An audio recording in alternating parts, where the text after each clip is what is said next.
የአክሲዮን ገበያ፣ የሰነደ መዋለ ንዋዮች ገበያ፣ የሰነዶች ገበያ ለመሆኑ ምን ማለት ነው? ይህ የብዙዎች ጥያቄ ነው። የተወደዳችሁና የተከበራችሁ የንጋት ፖስት ቤተሰቦች ከዛሬ ጥቅምት 13 ጀምሮ ለተከታታይ ሳምንታት በሚቀጥሉት ወራት ውስጥ በካፒታል ገበያ ላይ በየሳምንቱ ሐሙስ አጫጭር ቪዲዮዎችን ከ10 ደቂቃ ያልበለጡ የምለቅላችሁ ነው የሚሆነው። ከዚህ ቀደም ረጃጅም ቪዲዮዎች እንዳሉ አውቃለሁ እዚህ ቻናል ላይ። ለሚሰለቻችሁ ሰዎች አጠር ያሉ ሪፍሬሽም የሚያደርጉ ነገሮች ይሆናሉ።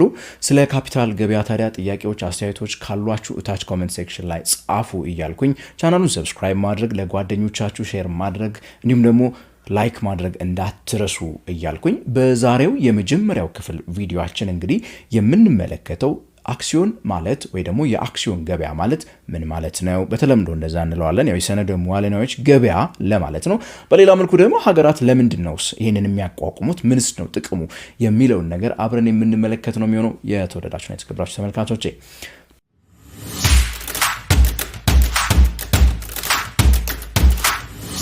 እንጀምር። ለመሆኑ የአክሲዮን ገበያ ወይ ደግሞ የሰነደ መዋለ ንዋዮች ገበያ የሚለው ነገር ምን ማለት ነው? የሰነደ መዋለ ንዋዮች ገበያ የምንለው እንግዲህ የተለያዩ የንግድ ድርጅቶች፣ የቢዝነስ ተቋማት ለስራቸው ማስፋፋት፣ ለንግዳቸው ማደግ ገንዘብ በሚፈልጉበት ሰዓት፣ ካፒታል በሚያስፈልጋቸው ሰዓት ያንን ካፒታል ለማግኘት የሚሄዱበት እንዲሁም ደግሞ ገንዘብ ያላቸው የተለያዩ አካላት ኢንቨስተሮች የምንላቸው ማህበረሰቡ፣ ህዝቡ ደግሞ ገንዘብ ለሚፈልጉት ለነዚህ ካፒታል ለሚፈልጉ ነጋዴዎች ደግሞ ሄደው ገንዘቡን የሚያስተላልፉበት የሚሰጡበት ገበያ ነው። ይህ ገበያ ምንድነው የሚያደርገው? የተለያዩ ሰነዶችን በማቅረብ የዕዳ ሰነዶችንና የድርሻ ሰነዶችን በማለት እንጠቅሳቸዋለን። በተለምዶ አክሲዮን ገበያ እያልን የምንጠራው እንግዲህ የድርጅቶችን ድርሻ የምንገዛበት ገበያ ለማለት ነው። በአንድ ድርጅት ውስጥ ባለቤት የሚያደርገን የድርጅቱን ትንሽዬ ፓርት ባለቤት የሚያደርገን እሱ የድርሻ ሰነድ የሚሸጥበት ሰነደ መዋለ ንዋይ ተዘጋጅቶለት ያንን ሰነድ ሄደን ገንዘባችንን ከፍለን ገዝተን የምናመጣበት ሲሆን የዕዳ ሰነድ ደግሞ ቦንድ እያልን በተለምዶ የምታውቁት አይነት የተለያዩ አካላት የዕዳ ሰነዶችን የሚሸጡበት፣ እኛ ደግሞ ገንዘባችንን ሰጥተን እነዛን ሰነዶች የምንወስድበት ገበያ ማለት ነው። በቀላሉ ማለት ነው። ገንዘብ ካላቸው ሰዎች፣ ገንዘብ ለሚፈልጉት ሰዎች የተለያዩ ሰነዶችን በማዘጋጀት የሚተላለፍበት ገበያ ማለት ነው። የሰነደ መዋለ ንዋዮች ገበያ ወይም ደግሞ በተለምዶ የአክሲዮን ገበያ እያልን የምንጠራው አዲስ ነገር አይደለም። እኛም ሀገር ቢሆን ባለፉት 50 እና 60 ዓመታት ስራ ላይ የነበረ ገበያ ነው። እርግጥ ነው በመሃል በደርግ ጊዜ ትንሽ ተቀዛቅዞ እንደነበረ ይታወቃል። ከዛም በፊት ግን የነበረ ከዛም በኋላ እስከ ቅርብ ጊዜ ድረስ የነበረ አሁን በቅርብ ጊዜ ህግ ወጥቶለት በህግ የታቀፈ የገበያ አይነት ወይ ደግሞ የገበያ ስርዓት ነው።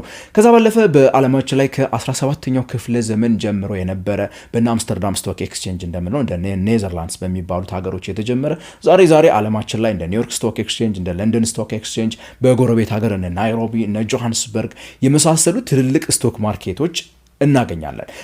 አሁን ደግሞ ተራው ደርሶን እኛም ኢትዮጵያ ውስጥ የኢትዮጵያ ሴኩሪቲስ ኤክስቼንጅ ወይ ደግሞ የኢትዮጵያ ስቶክ ማርኬት እያላችሁ በተለምዶ የምትጠሩትን አግኝተናል ማለት ነው።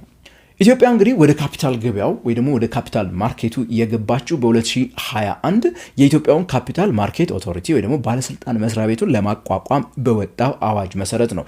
ይህ ተቋም እያንዳንዱ በዚህ ገበያ ወይ ደግሞ በዚህ ሜዳ ውስጥ ሊጫወቱ የሚመጡ አካላትን የመቆጣጠር ፍቃድ የመስጠት እያንዳንዱ ጉዳያቸውን መውጫ መግቢያቸውን የመወሰንና የማስተዳደር ኃላፊነቱ የተሰጠው የኢትዮጵያው ካፒታል ገበያ ባለስልጣን እንለዋለን።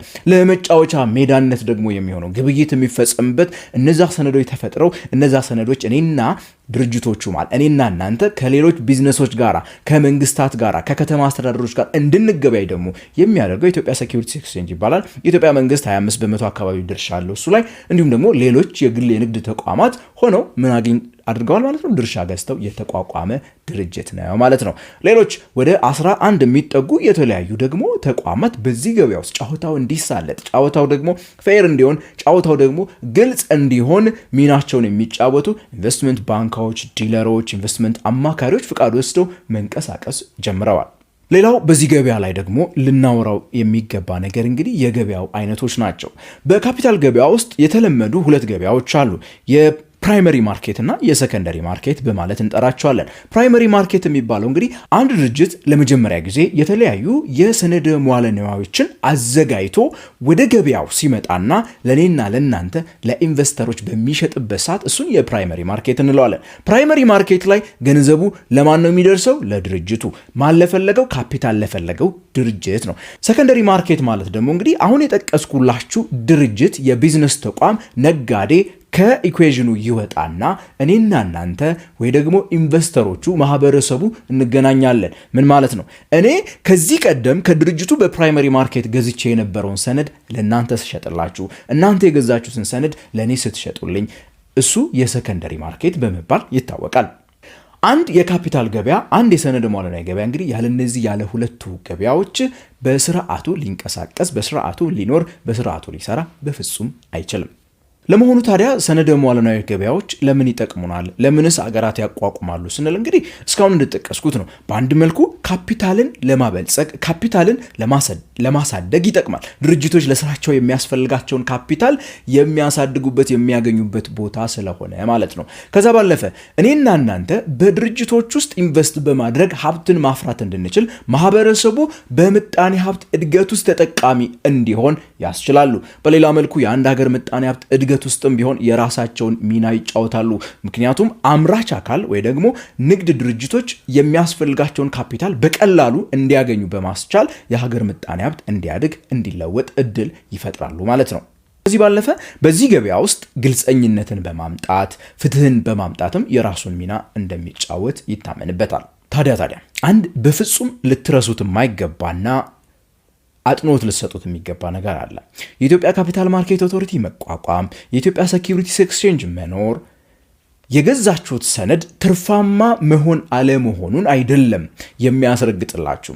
ይልቅስ እኔና እናንተ ካፒታል በሚፈልጉት ድርጅቶች እንዳልተጭበረበርን፣ የሰጡት መረጃ ውሸት እንዳልሆነ፣ ምን እንደሰሩ ከዚህ ቀደም ለወደፊት ምን ሊሰሩ እንዳሰቡ ያለባቸውን ወጪ ገቢያቸውን የነገሩን በሰነዶች ያቀረቡልን እነዛን የነሱን ሰነዶች እንድንገዛ ያሳዩን ነገር እውነት መሆኑን ብቻ ነው የሚያረጋግጡልን።